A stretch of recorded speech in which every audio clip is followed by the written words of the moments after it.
برباد کرنے میں اکثر انہی کا ہاتھ ہوتا ہے جو گلے لگا کر کہتے ہیں مجھے تم سے بہت پیار ہے۔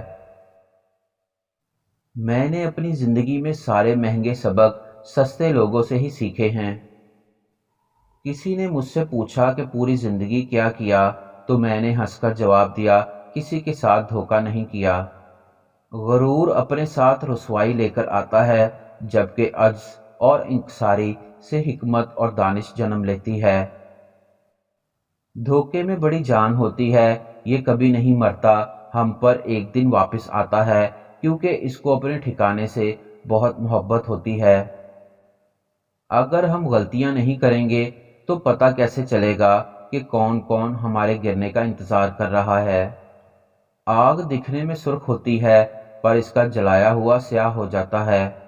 انسان کا زوال اس وقت شروع ہوتا ہے جب وہ اپنے مخلص لوگوں کے ساتھ منافقت شروع کرتا ہے۔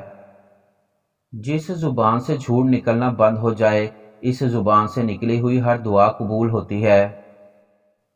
اکڑ جتنی زیادہ ہو اتنی ہی شدت سے ٹوٹتی ہے اور دھوکہ جتنا بڑا ہو اتنی ہی طاقت سے اپنے محور پر پلٹ کر آتا ہے۔ زمین عقل مندوں سے تو بھر گئی لیکن درد مندوں سے خالی ہے۔ ہر کسی کو ہر بات کا جواب دینا ضروری نہیں ہوتا، بہت سی جگہ پر واقعی دل بڑا کرنا پڑتا ہے، درگزر کرنا پڑتا ہے، ہر کوئی نہیں سمجھتا اور ہر کسی کو آپ سمجھا نہیں سکتے۔ لوگ تمہاری دل آزاری کرنے کے بعد ایسا رویہ دکھائیں گے جیسے تم نے ان کی دل آزاری کی ہو۔ جن عورتوں کی چھاتیاں اور ہپ بڑی ہوتی ہے ان میں جمع کرنے کی خواہش عام عورتوں سے زیادہ ہوتی ہے کیونکہ عورت کا نسوانی حسن اس کی بڑی چھاتی اور ہپ سے وابستہ ہے۔